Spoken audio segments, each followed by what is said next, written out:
andun sa pwesto natin. Ayan. Andito kami now sa Kamaya Coast. Ayan.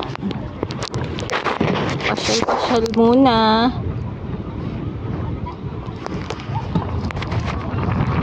Diba? Joyride. Dimple pressure. Yes. Masarap pumunta dito kasi free lang tong kayak, free lang lahat activities except the yachts. Ano ba tawag dyan, nak? Yan.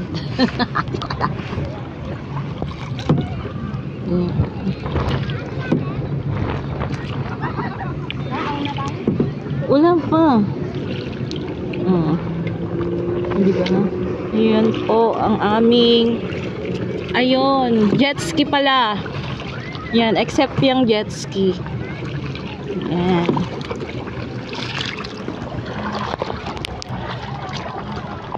Di ba? Anak ko. Ganado naman tong anak ko.